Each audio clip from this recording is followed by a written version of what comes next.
गुरुग्राम में आज अभियान सुरक्षा चक्र के तहत मॉक ड्रिल की गई। इस मॉक ड्रिल के मार्फत अलग अलग जगह पर भूकंप और रासायनिक घटनाओं के दौरान किस तरह से बचाव किया जाए, इसको लेकर अभ्यास किया गया। गुरुग्राम के देवीलाल स्टेडियम में कंट्रोल रूम बनाया गया और ड्रोन के द्वारा पूरी अभ्यास केंद्रों पर निगरानी भी रखी गई। इस मॉडल का मुख्य उद्देश्य सभी विभाग और स्वयंसेवकों के बीच तालमेल बनाने के लिए किया गया था, जिसमें भूकंप के बाद जो स्थिति उत्पन्न होती है उनसे किस तरह से निपटा जाए और एक साथ नगर निगम, जिला प्रशासन, पुलिस, एनडीआरएफ, एसडीआरएफ, दमकल विभाग, यह सभी टीमें मिलकर ऐसी परिस्थितियों में काम कर सके। गुरुग्राम के sector 31 polyclinic, star mall, school और औद्योगिक क्षेत्र में मॉक ड्रिल की गई। जी, ये बहुत ही इम्पोर्टेंट है मॉक ड्रिल को। जैसे भी आप देखते हैं, कोई भूकंप आ जाती है, आपदा आती है, फ्लड आ जाती है, फायर फाइटिंग आ जाती है, तो ये सब डिपार्टमेंट में एक समन्वय के लिए डिपार्टमेंट जो कि दिल्ली से है, डिजास्टर मैनेजमेंट का है, वहां से कोऑर्डिनेट हो रहा है। जो हमारा जो जोन है, तो हमारे डिस्ट्रिक्ट में आज जगह जगह पे, जैसे ये ऑफिस है, यहाँ पे मॉक ड्रिल हो रहा है कि ऑफिस पे क्या कैजुअलिटी हो सकती है, क्या फाइल जा सकती है, क्या हो सकता है। दूसरा, कहीं पॉलीक्लिनिक में है, मॉल में है, और रेलवे स्टेशन पे है, बस स्टैंड पे है, जहाँ पे स्टैम्पेड हो जाता है, अर्थक्वेक पे बिल्डिंग गिर जाती है, तो उसको एक समन्वय के लिए, लोगों को एक जागरूक करने के लिए ये जो है ड्रिल का आयोजन किया है। इसमें प्रत्येक डिपार्टमेंट है, पुलिस जिनका काम है सुरक्षा देना, पब्लिक प्रॉपर्टी को बचाना, ये अपना काम करते हैं। फायर डिपार्टमेंट मेरे साथ है, फायर डिपार्टमेंट जो आग लग जाती है उस पर कंट्रोल करना और उसको जगह को बचाना। सिविल डिफेंस है, कैजुअलिटीज को निकालना, और रेड क्रॉस है, उनको भी ये सब कार्रवाई करना। स्कूल के बच्चे भी हैं, एनसीसी भी है, तो समन्वय है।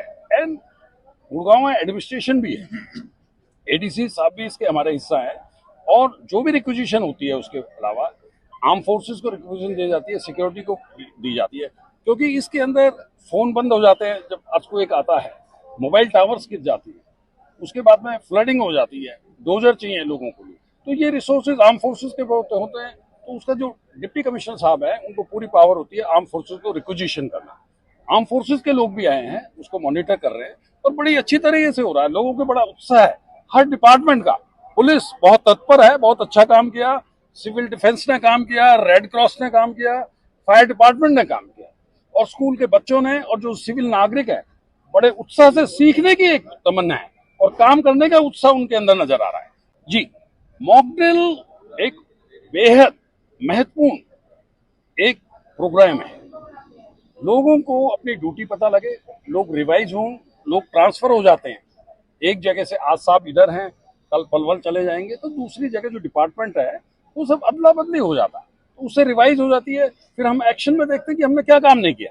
जैसे हमने पहले ड्रिल की, उसके अंदर हमने पाया कि फ्लडिंग के अंदर दिक्कत आई है, हमने बताया कि फ्लडिंग किसका डिपार्टमेंट है, वो डिपार्टमेंट भी आना चाहिए, और कैसे फोन जब खत्म हो जाते हैं तो कैसे मतलब आप करेंगे। तो ये मॉक ड्रिल में जो भी कमी बेसी है, इसको इम्प्रूव किया जाता है, और लोगों को अपना काम मालूम हो जाता है कि इससे क्या रिहर्सल की जाती है। जो कैजुअलिटी हमने 2 पेंट की है पिक्चर, इनको मैं पेंट कर रहा हूँ पिक्चर, फिर उसके बाद रिएक्शन देखता हूँ इनको, और हमने जो है 2 डेड उनको निकाल दिया, और 10-12 के करीब जो है बंदों को निकाला, और इतना अच्छा काम किया सिविल डिफेंस ने, उनको मास्क भी दिया, क्योंकि फायर में जो स्मोक था वो इतनी ड्यूटी बड़े डिटेल से जा रहे हैं, तो ये जो है काफी अच्छा वो किया। फिर एम्बुलेंस के द्वारा भी हॉस्पिटल तक भी पहुंचाया, गाड़ी की मूवमेंट जो है, तो ये सब जो सिविल डिफेंस का बड़ा अच्छा काम था। तो आज मॉक ड्रिल में भूकंप भी दर्शाया गया या कुछ और भी? देखिए, एक तो पहले भूकंप है इम्पोर्टेंट, जिसमें ज्यादा नुकसान होता है, कई दफे फ्लडिंग भी हो जाती है,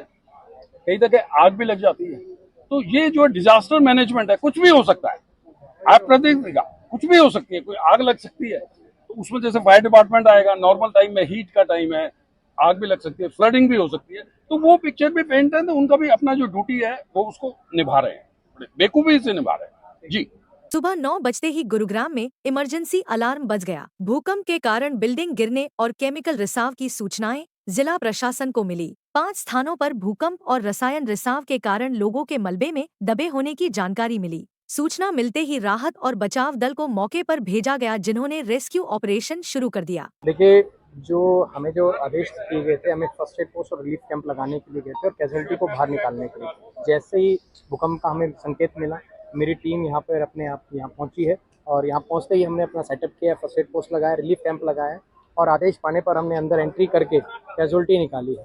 और कैजुअल्टी को जो हमने निकाली है विभिन्न ट्रांसपोर्ट विधि से, जो हमारे फर्स्ट एडर हैं उन्होंने अपनी तकनीक से उन्होंने अपने बाहर निकाल के उनको फर्स्ट एड देकर हॉस्पिटल में मूवमेंट किया। ये हमें तकनीक सीखने को मिलती है कि हमें ये पता चलता है कि अगर कोई कैजुअल्टी इस तरह से है अंदर, हमें किस तरीके से हमें बाहर निकालना है और उसको किस तरह से हमने हमने हॉस्पिटल पहुंचाना है, कुछ कमी है और कितने समय में हमने वहाँ पहुंचाना है। ये हमारे पास ये हमारी आई थिंक गुड़गांव में जब से पोस्टेड हुई तीसरी मॉक ड्रिल है और जैसे ही हमें आदेश मिलते हैं तो हमारे जो फर्स्ट एडर होते हैं, जो हम विभिन्न उद्योगों और विभिन्न कॉलेजेस में, यूनिवर्सिटीज़ में, स्कूल्स में जो हम फर्स्ट एड की ट्रेनिंग देते हैं, उनके माध्यम से हम इनकी सहायता यहाँ मॉक ड्रिल में लेते हैं। 3 बार हमने मॉक ड्रिल करी है जिसमें हमने 15 कैजुअल्टी को बाहर निकाला है, जिसमें 2 डेड बॉडी हमने बाहर निकाली है। हमारा पहला तो मकसद है कि कूल रह कर काम करना, पेशेंस में काम करना।